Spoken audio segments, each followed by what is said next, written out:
Welcome to Screw the Clout. Once again, my name is Steve Stanulis, and we have another amazing guest today.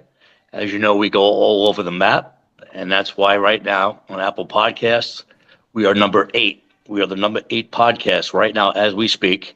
And it's not because of me and my voice, it's because of the amazing guests and interesting guests we always tend to have on. So today we have another amazing guest that I happen to have so many questions for because I want to know how people get into and what people talk about and all this stuff. Terri, how you doing? Great, Steve. How you doing? Great. Terri is actually a relationship coach and has written many books about relationships. And Terri, what I want to know is somebody who's had some complicated relationships in their life. How does one become a relationship coach? Well, here's the thing. I've been a licensed psychotherapist for the past 27 years. So relational stuff is definitely my wheelhouse, one of my wheelhouses. I'm an expert at boundaries, communication, and relationships. So love is one of my main things that I love love and I love talking about it.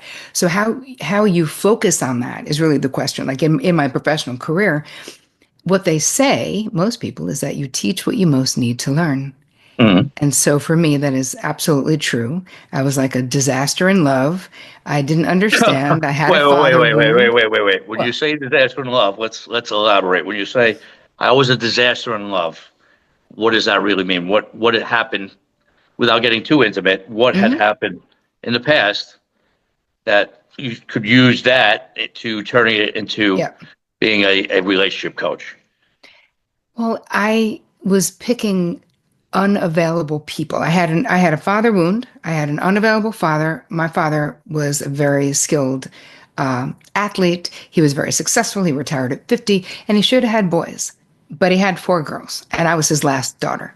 So I definitely had a chip on my shoulder of like being born the wrong gender. I had a lot to prove, Uh, and trust me, I proved it. But that influenced how I related to the men in my life and who I chose. So I was unconsciously, not consciously, but I was unconsciously choosing unavailable people or people I would never stay with. And then when I thought I'd cracked the code in therapy, I was so pumped. I was like, look at me attracting these emotionally available, warm, affectionate men, the opposite of my father. And my therapist was like, yeah, dude, but they all live in Europe. So it's the same thing because we're like a how does it circle. leave? Yes. And how does it leave you feeling being in a relationship with someone who lives in friggin' Germany or who lives in Greece? And I said, it leaves me longing. And she was like, exactly, which is exactly how you felt in your relationship with your father. So it took years for me to figure out my own father wound and my own, I call them repeating relationship realities. Like you just keep doing the same thing. It's like the little kid in you is like, I want a do over. It's going to be different this time. But if you don't have new skills, it's most likely not going to be different this time. So that was my initial push or interest in becoming a psychotherapist and becoming a relationship expert. So you said something interesting that I could kind of relate to. So I had a father as well. Now I was in a weird situation because my brother and sister are 10 and 11 years older than me, right? Mm. And I was what you call an oops baby, right? Yep. So my father was 44 when I was born, and my mother was 42. But we're going back to the 70s, right? So Yeah. they wanted to get rid of me. My parents, the doctors were like, what, maybe it's not the Yep. best thing to do. Thank God my mother said, no, I'm having this kid. Um, but my brother and sister had a good father, right? Mm. When I was born, my father became, an alcoholic Mm. and a Mine womanizer too. and a womanizer, right? Mm. So he wasn't emotionally there. My mother wasn't either, in a sense where she was so worried about what he was doing. Mm. And, what the attention got brought to her. So the reason why I'm even saying this is, he was like a old school vet army guy. Never told me he was proud. Never said he Mm. loved me. I could count the times on my hands he told me that, right? Yeah. So my whole life, even today, Mm. it's always never smelling the roses. It's always trying to get the approval. It's Hmm. always, and it's funny you said that because I do feel that age, when you're at a certain age, it's very, very pivotal to have that emotion from your parents Hmm. because you never forgive it. Now, I love my dad and I love him for that because it made me the person I am. Right. But it's amazing now I'm 50, 51, and I'm still that way. So yeah, it Hmm. just is that normal? Is that for people that are in that type of relationship growing up with their parents? Well, here's the thing. It's an adaptive response is the Hmm. answer, right? So Okay. is it normal? Yes, it's normal for the circumstance that you were in. Does it have to stay that way? And the answer is no. If you would like it to be different, if you would like to strive less for other people's approval, or if you feel like you're a bit of a people pleaser, making things happen for other people, or whatever it is, we have to really look at, like, do sort of an honest inventory of Hmm. what in our lives might be causing us pain or frustration or making us tired or burning us out. Because a lot of times, the behaviors that were adaptive in childhood, you figured out how to work to get your father's approval if you could. Maybe it was through grades, maybe it was through achievement, maybe it was through sports or whatever the thing is.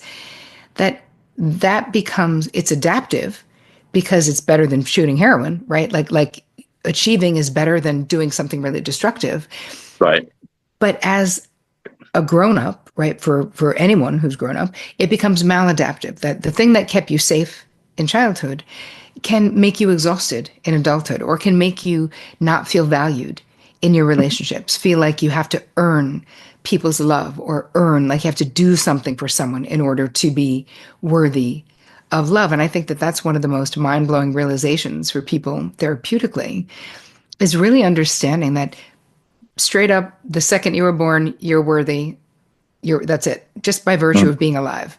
Like, Right. we don't look at babies and be like, make me some dinner. Like, we don't expect babies to do anything for us. We know, oh, they're amazing, they're beautiful, they're sacred, we need to take care of them, and that's it.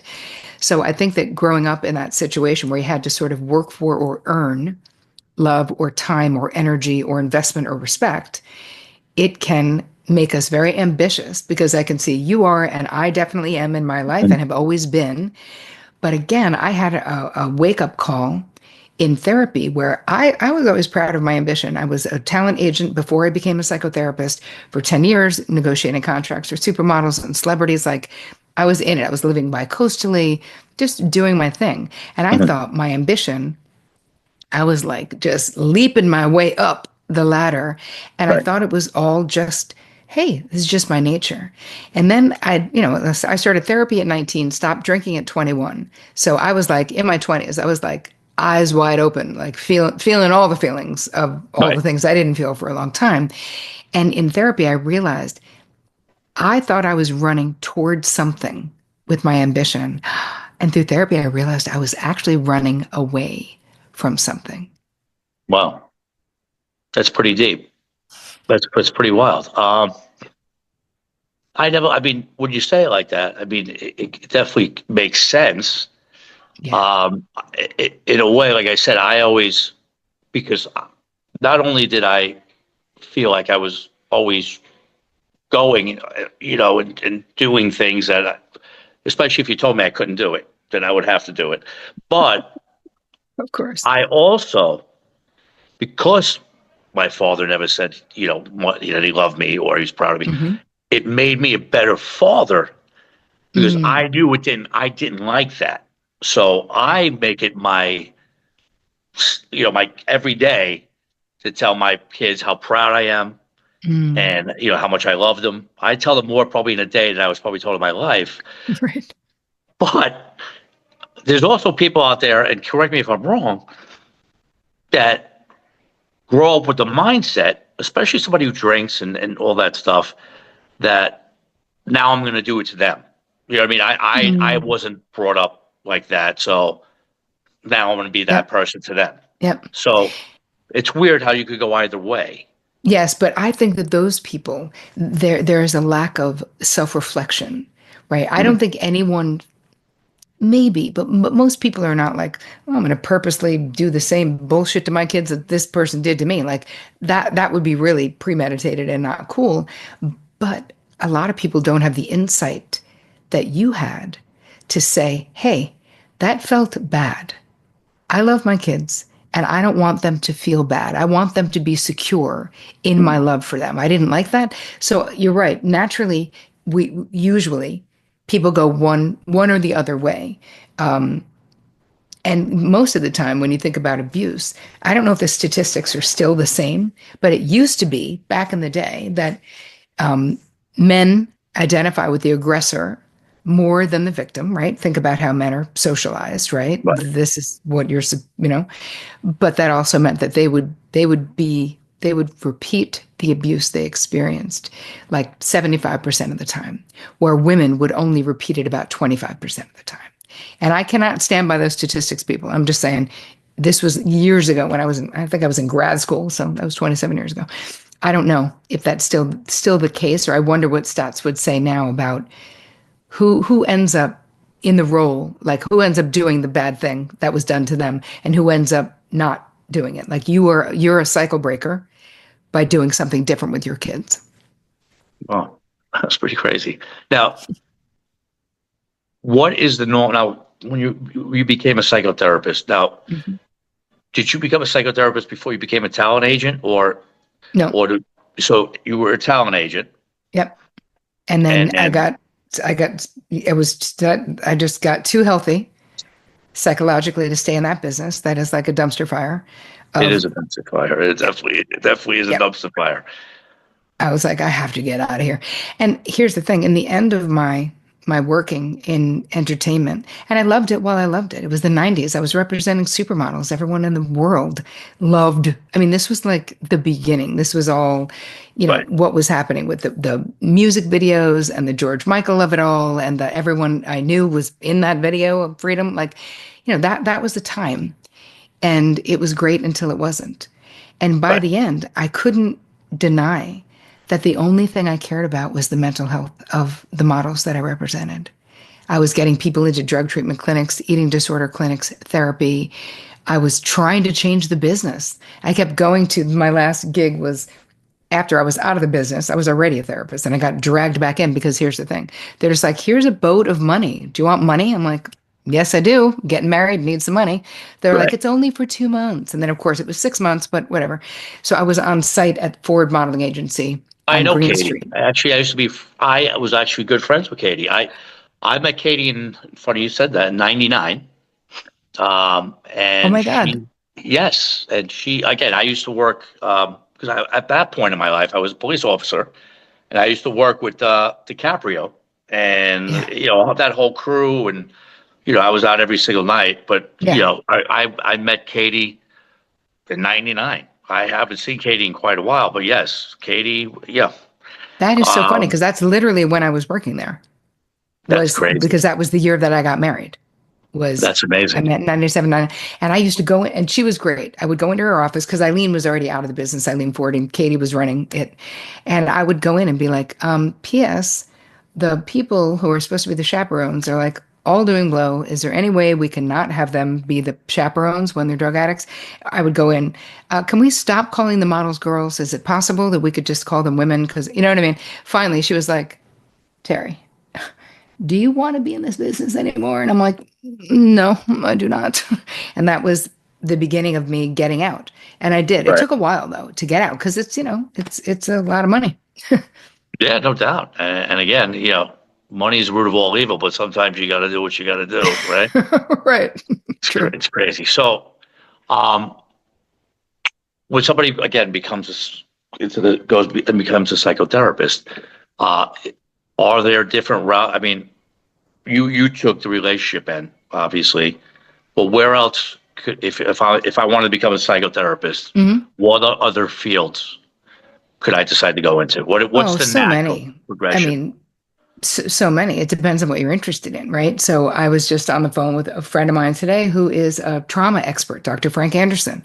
Just wrote a book. That book is now being made into a movie. Like he's a trauma expert who studied under Vanderkolk, who's also a major trauma expert who wrote the book The Body Keeps Score. So trauma is one. Relational studies is another, which is sort of where I was at. Mhm. Self-psychology, Freudian, like there's so many schools of thought. People can become psychologists instead of psychotherapists, right? Right. You can become, there's PhDs, there's PsyDs, there's a million ways. It's funny, I have a whole on my website.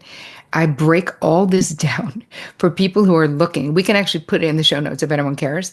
If someone is looking for a therapist, like, what does any of this crap mean?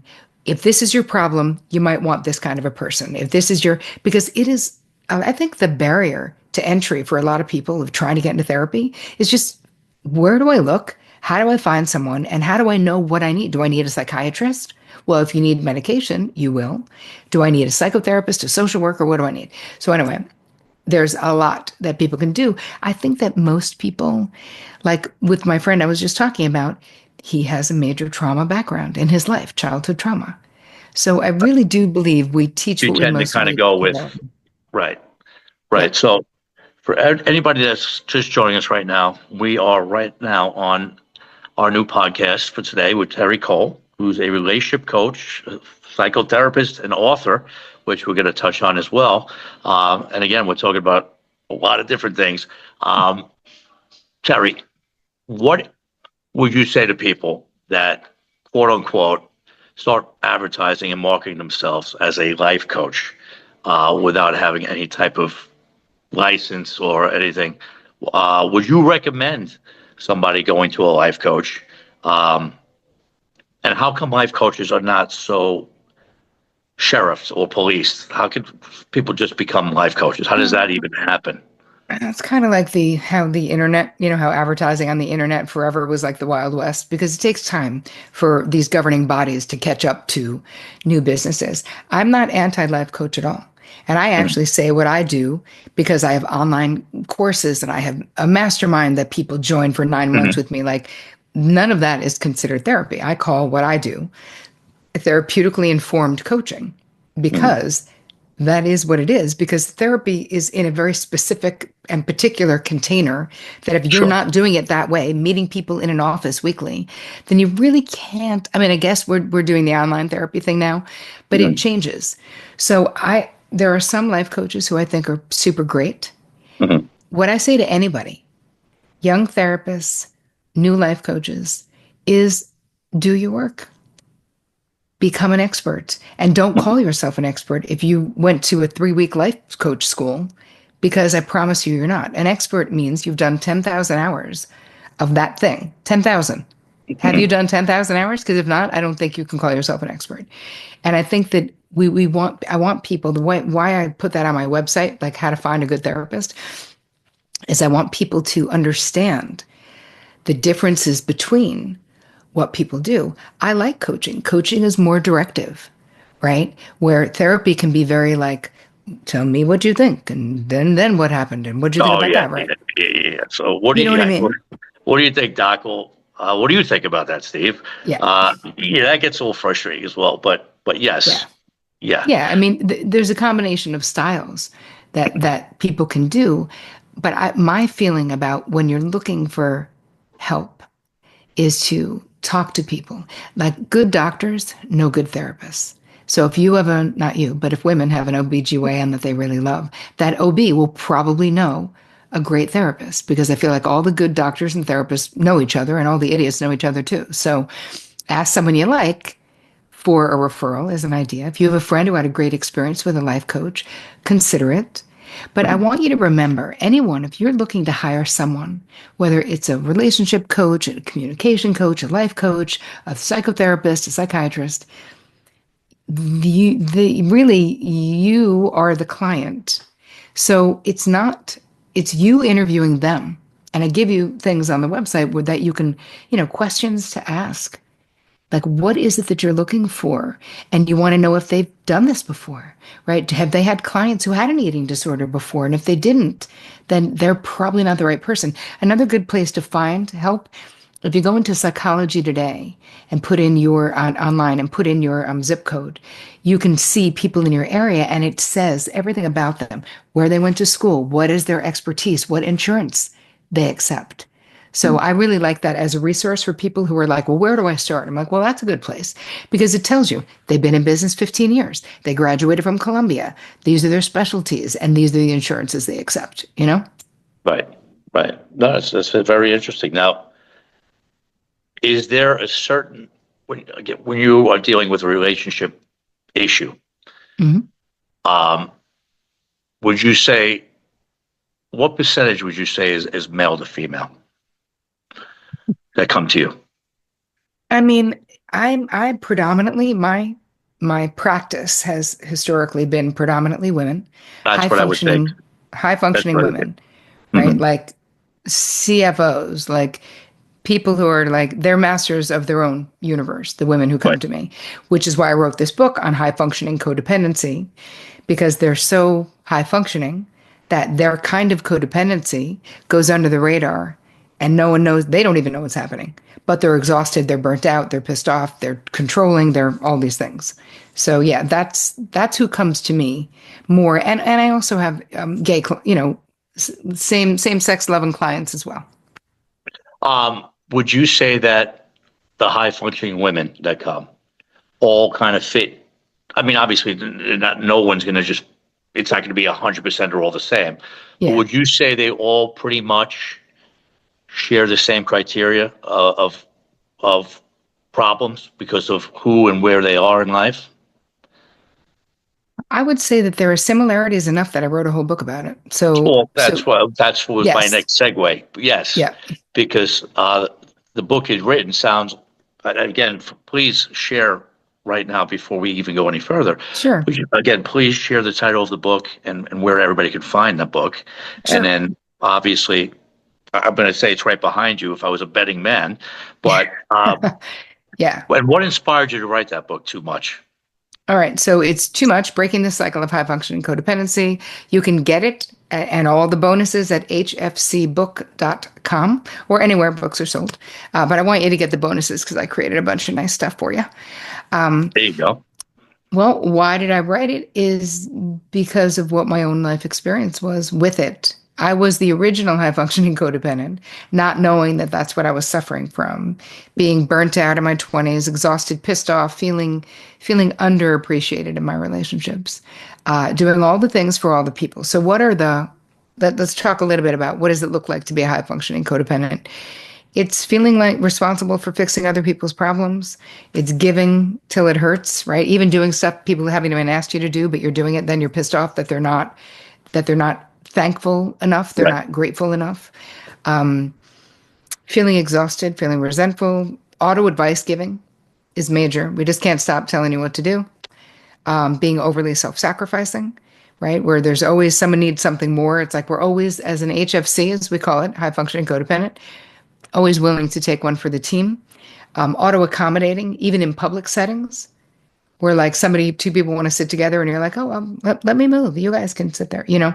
So our antennas are super high. We're dialed into our environment and hyper vigilant about making sure there's not a problem. Like we don't want anyone having conflict.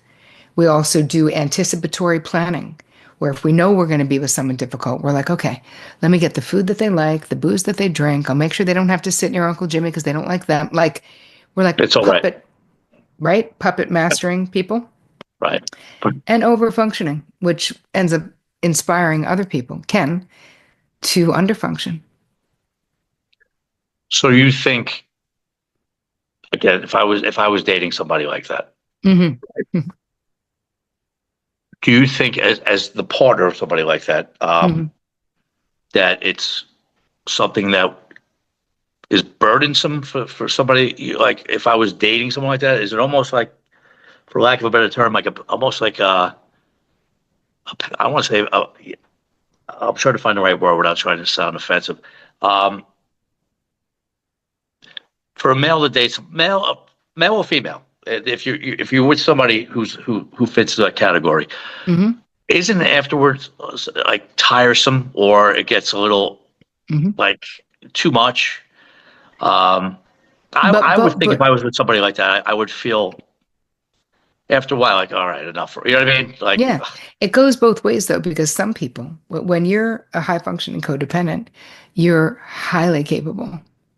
So you also are taking care of all the things for all the people. And some people get used to that. Some people go, okay, you're gonna make sure there's always food. You're gonna do the cooking and the cleaning. You're gonna, you know what I mean? So sometimes it comes out that way, where they're always thinking of you. They keep in touch with your family because you're not a phone person.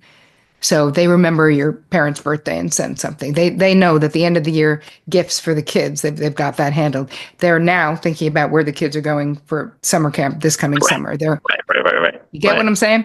Yeah, Like yeah. I the guess, ship of your life, somebody is doing all the shit that keeps that ship floating down the river.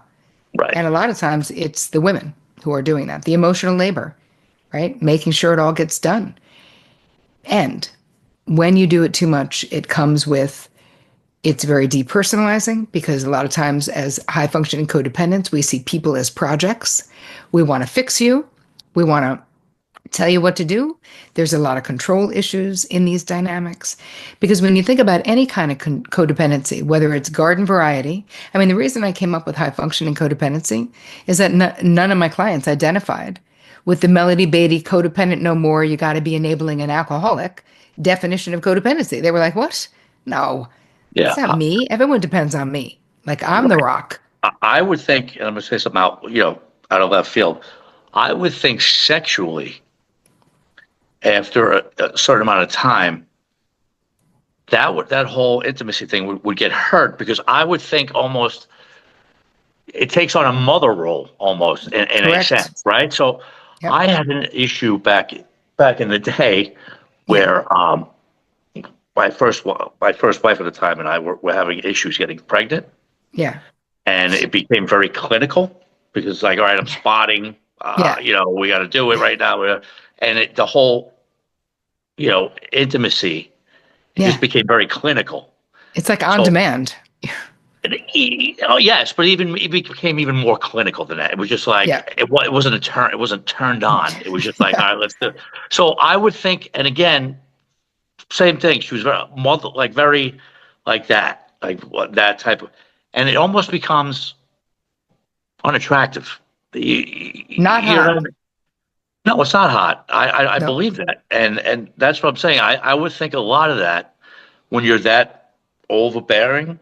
And again, Hmm. it's a great thing. I mean, it's great to have somebody in your life that can just, take care of everything for you. But after a while, as humans, we kind of get, you know, you could have the best of everything and you still want something else, right? So you can have, Yeah, it's not healthy though. Like the reason why we need to care about codependency, whether it's high functioning or low functioning, or any kind of codependency, the foundation for that behavior is a desire for control, to control other people's outcomes. I right. don't want you to lose your job. I don't want you to get evicted. I'm going to handle this. There is an enabling aspect to it.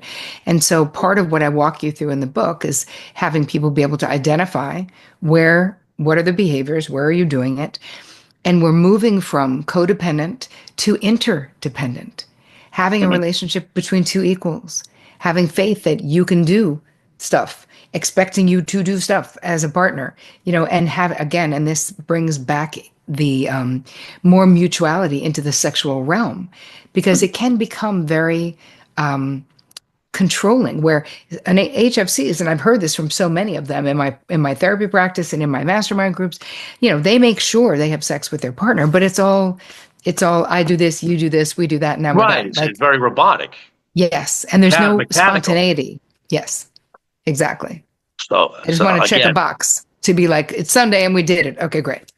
right. And it's not, again, it's not, there's nothing else behind it than being, checking a box, like you said. So, um, again, it's super interesting. And I kind of figured that most clients would be on the, either female or gay men.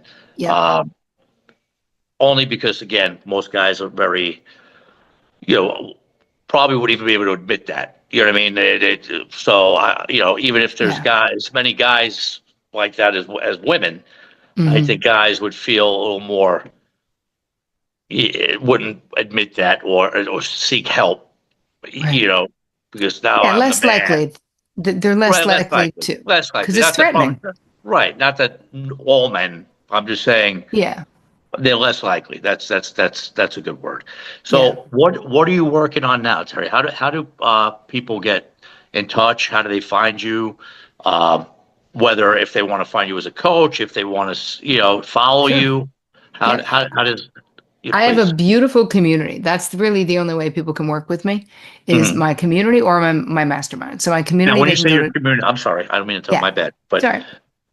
when you say your community, so say I'm interested. Um, Working with, so I want to work with Terry. Hmm. What is the process? How do I even get out to you and make that happen? Well, really, it's through the community itself, but it's Hmm. mostly women. So you probably wouldn't want to do that. But women who are listening to this would. So you go to terricole.com/TCM. If you want to do one-on-one work with me, you can reach out to on my website. There's a thing that you can reach out to. And I really don't do a lot of one-on-one stuff, and I am not inexpensive if I do. So it's not for everybody, but that's okay. That's why I write books. That's why I have 650 free videos on my YouTube channel. That's why I've had a podcast since 2015, which is FREE, and I've had no advertising in all the years I've been doing my pod. So it's the Terry Cole Show. So if you guys are looking for more information, you can go there. I'm on Instagram as at Terry Cole, which is TerriCole. I also have a really great quiz, and I'd be curious, Steve, for you to take it and tell me what you get as your answer. It's a boundary quiz because boundaries have a lot to do with codependency. What kind of boundary archetype you are. So you guys can go to boundaryquiz.com and see who you are. But I'm curious to see which one you end up getting. So after the fact, you've got to tell me. Absolutely, absolutely. And do you think I'm gonna say one last thing, and again, I'm out of Sure. left field here. Uh, I had worked as a kid, right, at Chippendales. Hmm. I'm just throwing it. I mean, again, it's out of left field. It's out of left field, but again, when you're doing shows, there are no bound. I mean, I don't want to say there's no boundaries, but again, you get what Yeah. you do a lot. I mean, you do pretty Yeah. much everything, and you get $1, and everybody goes to saying thank you and all. So I found as I grew up, because I started when I was so young, I went from like 18 for quite a few years. I felt for a while that my boundaries were a lot less than they should have been Hmm. because I had all that access, right? And Yeah. like even when I would take pictures with somebody, like say you and I would take a picture, Hmm. I would be like on top of you, like only because and and it became a problem with my wife, right? Because Mm. we always be like, it looks like you're with her, Right. and I did. You know what I Hmm. mean? Do you think because of that started so young and that might have had a big factor in why my boundaries were a lot less, or is just that the way it was that psychologically the way I have always been? I don't know. I think that we learn from our lived experience. So you had a Right, lived experience where there right. was all of this physical access and where people were objectifying you in the role that you were in as a dancer. Hmm. And they were wanting your attention and it was welcome. It was Right, they were taking pictures with you and you were mauling them and they were happy to be mauled, right? Or whatever it is, right? right. So that was you had this lived experience that of course is very specific and unique to Chippendales. That is not real world. But for you at 18, which is still very young and impressionable age, it I could see it bleeding over into other parts of real life with you mistakenly thinking that these porous boundaries, that's what we would call those porous physical Porous. boundaries, Hmm. because boundaries are either porous, rigid, right? That's the other end of the spectrum. And then in the middle is the healthy boundaries where you can be physical, it's not too much. But to me, do I think that there could be a connection there psychologically? Yes, I definitely do. See that? So I really should have gotten in trouble when I came home and pictures were posted of me all over people because it's just, No, no, no, no, no. It's still no, your no, I'm kidding. I'm playing. responsibility. It's still I'm your playing. responsibility to get in therapy. That's right. That's right. No, I'm playing. Well, listen, this was an absolute awesome time. Again, I got to learn a lot about, I always want to know about relationship coaches and what Mhm.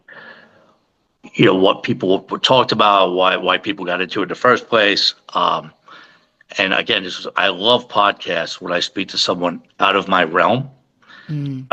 Not to sound Joe Rogan like, I kind of like to, Joe Rogan. especially with something that's interesting to me, and I have not too much knowledge about it, Yeah, and I just like to ask certain questions. And then again, you really taught me a lot today, and great. I'm so glad we got you on the show. Me And too. Terry Cole, thank you so much. It's been my honor. And once again, everybody who's listening out there, this podcast will be dropping next week. This is psychotherapist, sex relationship coach. Now I want to say so, I'm kidding, but relationship coach, Miss Terry Cole. And again, everybody listening out there, if you dream out loud. Thank you so much for making us a top 8 podcast on Apple. And we are so grateful. And again, it's not because of me, it's because of guests like Terry. Terry, we might have to bring you back and we might have to discuss after I take the test to see where I fall in the spectrum. But We'll thank you do a so whole much thing again on for having us. boundaries. Thanks for And I'm having going me, to tell pal. my wife that you told me that I could take pictures like that because I was impressionable when I was 18. So there's Misconstrued. like, yes. Misconstrued. And again, thank you so much, and I really appreciate you coming on. Thanks for having me. My pleasure.